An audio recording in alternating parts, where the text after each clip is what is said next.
10 ఏళ్ళైనా ఎందుకు పడికేసిందో డికే అరుణ గారు, జితేందర్ రెడ్డి గారు ఇవాళ సమాధానం చెప్పాలి.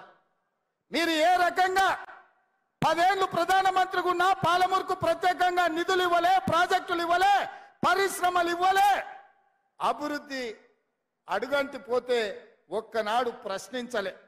మరి ఇవాళ ఏ విధంగా మీరు ఈ జిల్లాలో ఓట్లు అడుగుతారు, సీట్లు గెలిపించమని అడుగుతారని నేను అడుగుతున్నా. ఆనాడు కాంగ్రెస్లో ఉన్నప్పుడు వాళ్ళకు పదవులు ఇచ్చిండ్రు, మంత్రి పదవులు కట్టబెట్టారు. పార్టీని మోసం చేసిన వాళ్ళు కూడా ఇవాళ మళ్ళీ గెలిపించమని అడుగుతారు. అందుకే మిత్రులారా, ఇవాళ కొడంగల్ శాసనసభ నియోజకవర్గ ప్రజలకు ఒక్క మాట నేను ఇవ్వదలుచుకున్నా. ఈ రోజు నారాయణపేట కొడంగల్ ఎత్తిపోతల పథకం కావచ్చు, మెడికల్ కాలేజ్ కావచ్చు, పారామెడికల్ కాలేజ్ కావచ్చు, నర్సింగ్ కాలేజ్ కావచ్చు, ఇంజనీరింగ్ కాలేజ్ కావచ్చు, మహిళా డిగ్రీ కాలేజ్ కావచ్చు, దౌలతాబాద్ బొమ్మరాజ్పేటలో జూనియర్ కాలేజీలు కావచ్చు, అదే విధంగా కొడంగల్లో వెంకటేశ్వర స్వామి మందిరం అభివృద్ధి కోసం 16.5 కోట్ల రూపాయలు మంజూరు చేయించినాం. కోస్గిలో వేణుగోపాల స్వామికి 2 కోట్ల రూపాయలు మంజూరు చేయించినాం. మద్దూరులో రెసిడెన్షియల్ కాలేజ్, మద్దూరు అభివృద్ధి కోసం ఇవాళ నిధులు మంజూరు చేయించినాం. దౌలతాబాద్ లో బీసీ రెసిడెన్షియల్ కాలేజ్ కి మంజూరు చేయించినాం, జూనియర్ కాలేజ్ మంజూరు చేయించినాం. మిత్రులారా, ఇవన్నీ మీరు ఆశీర్వదించడం వల్ల, మీరు అండగా నిలబడడం వల్ల ఇవాళ 5,000 కోట్ల రూపాయలతో అభివృద్ధి పనులు మొదలైనవి. కృష్ణానది జలాలను ఇవాళ కొడంగల్లు ప్రతి రైతుకు అందించడానికి మా ప్రభుత్వం చర్యలు చేపట్టింది. ఇదంతా ఎందుకు జరిగిందంటే మీరు అండగా నిలబడ్డారు కాబట్టి, మీరు కాంగ్రెస్ పార్టీని గెలిపించారు కాబట్టి ఇవాళ ఈ అభివృద్ధి కార్యక్రమాలు చేపట్టినాం. అందుకే ఇవాళ 5,000 కోట్లతో వచ్చిన రాబోయే పార్లమెంట్ ఎన్నికల్లో కొడంగల్ శాసనసభ నియోజకవర్గం నుంచి 50,000 ఓట్ల మెజార్టీ ఇవ్వండి, మళ్ళీ 5,000 కోట్ల రూపాయలు తెచ్చే బాధ్యత కాంగ్రెస్ పార్టీ తీసుకుంటుంది. వేదిక మీద ఉన్న పెద్దలు తీసుకుంటారు, మిత్రుడు వంశీచంద్రెడ్డి తీసుకుంటాడు.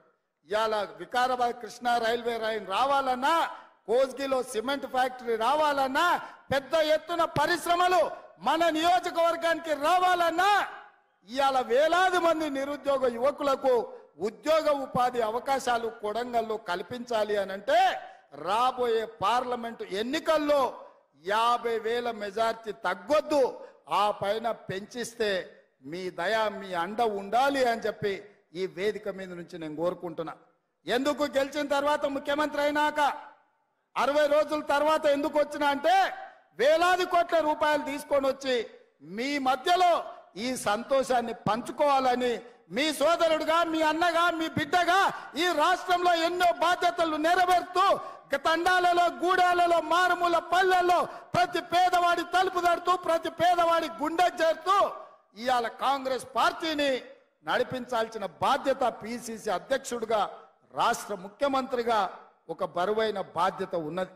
రేపు జరగబోయే పార్లమెంట్ ఎన్నికల్లో 14 సీట్లు గెలిచినప్పుడే దేశ స్థాయిలో మన రాష్ట్రం యొక్క గొప్పతనం, కాంగ్రెస్ పార్టీలో కొడంగల్ గౌరవం పెరుగుతుంది. అందుకే మిత్రులారా, ఈ వేదిక మీద నుంచి తెలంగాణ రాష్ట్రంలో ఉన్న 4 మూలల కాంగ్రెస్ పార్టీ కార్యకర్తలకు నేను విజ్ఞప్తి చేస్తున్నా, ఇంకా మన యుద్ధం అయిపోలేదు, యుద్ధం విరామం మాత్రమే.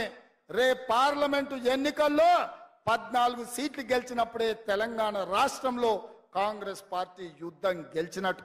అందుకే మిత్రులారా, రాష్ట్రంలో ప్రభుత్వం వచ్చింది కాబట్టి ఇక మేము విశ్రాంతి తీసుకోవచ్చని ఏ కార్యకర్త కూడా అనుకోవడానికి లేదు. 17 సీట్లల్లో 14 సీట్లు గెలిచి పార్లమెంటులో మనం పట్టు సాధించినప్పుడే మన తెలంగాణ అభివృద్ధి పురోగతి వైపు పరిగెత్తుతుంది, మన సమస్యల్ని పార్లమెంటులో ప్రశ్నిస్తారు. అందుకే మిత్రులారా, ఇవాళ మన తెలంగాణ ప్రజల తరఫున నిలబడాలి, కొట్లాడాలి అంటే బీఆర్ఎస్ బీజేపీ కుట్రల్ని తిప్పి కొట్టాలి. రూపాలు మారుతాయి, పార్టీల పేర్లు మారుతాయి, ఎజెండాలు మారుతాయి, జెండాలు మారుతాయి. ఒకడు పొత్తు ఉంటుంది అంటాడు, ఒకడు పొత్తు లేదంటాడు, ఒకడు చెప్పుతో కొడతా అంటాడు, ఒకడు చేత్తో కొడతా అంటాడు. ఇవన్నీ ఎందుకు డ్రామాలు ఆడుతుండే? కాంగ్రెస్ పార్టీని దెబ్బతీయాలని. ఎన్నికల ముందు చూడలేదా? వాళ్ళిద్దరు కుట్రలు చేసి ఓట్లు చీల్చి బీఆర్ఎస్ గెలిచినా పర్వాలేదు, బీజేపీ ఓడినా పర్వాలేదని ప్రజలు ఆ రోజు ఈ పార్టీలు ప్రయత్నం చేస్తే ప్రజలు అప్రమత్తంగా ఉండి కాంగ్రెస్ పార్టీని గెలిపించారు కాబట్టి ఇవాళ ఇందిరమ్మ రాజ్యం వచ్చింది.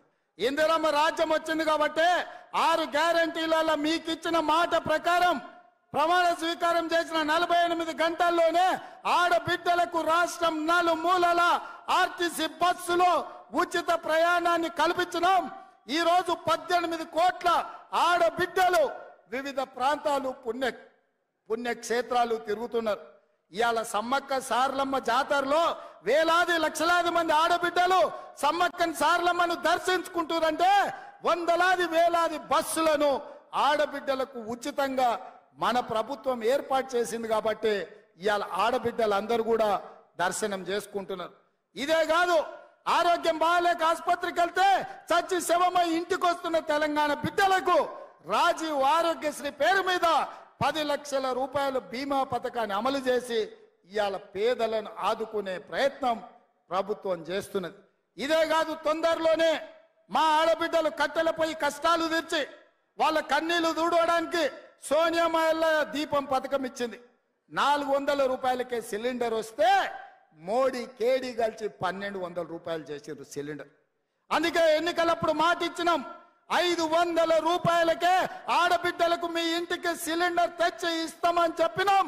రాబోయే వారం రోజుల్లో మీకు 500 రూపాయలకే సిలిండర్ ఇచ్చే బాధ్యత మన ప్రభుత్వం తీసుకుంటుంది. గట్టిగా చప్పట్లు కొట్టి ఆడబిడ్డలందరికీ కూడా తెలిసే విధంగా మీరు చెప్పండి.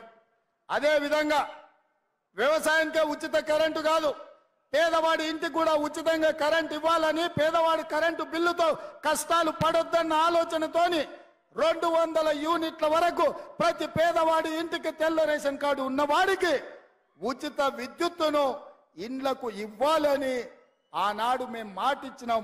వారం రోజుల్లోనే ప్రతి పేదవాడి ఇంటికి 200 యూనిట్ల వరకు ఉచిత కరెంట్ ఇవ్వాలని ఇవాళ మన ప్రభుత్వం నిర్ణయం తీసుకుంది. పెద్ద ఎత్తున చప్పట్లు కొట్టండి అని చెప్పి మా కొడంగల్ ప్రజల్ని నేను కోరుకుంటున్నా. మిత్రులారా, ఇచ్చిన 6 గ్యారంటీలలో 4టిని అమలు చేస్తున్నాం. రాబోయే రోజుల్లో రైతు రుణమాఫీ విషయంలో, రైతు భరోసా విషయంలో ప్రతి రైతును ఆదుకునే బాధ్యత మీకు. ఆల్రెడీ రైతు బంధు పథకం మీ ఖాతాలలో వేస్తున్నాం. వచ్చే నెల 15 తారీఖు లోపల అందరికీ రైతు భరోసా, రైతు బంధు చేరుతుంది. ఏ ఒక్క రైతుకు బకాయి లేకుండా పూర్తిగా మీకు డబ్బులు ఇచ్చే బాధ్యత మన ప్రభుత్వం తీసుకుంటుంది. రాబోయే తొందరలోనే మంచి రోజులు రాబోతున్నాయి. రైతులకు మాట ఇచ్చిన ప్రకారం మీ 2 లక్షల రూపాయల రైతు రుణమాఫీ చేసే బాధ్యత, రైతుకు రుణ విముక్తి చేసి అప్పుల బాధ నుంచి తప్పించే బాధ్యత మన ప్రభుత్వం ఇందిరమ్మ రాజ్యంలో చర్యలు చేపడుతుందని చెప్పి ఈ సందర్భంగా మిత్రులకు తెలియజేస్తున్నా.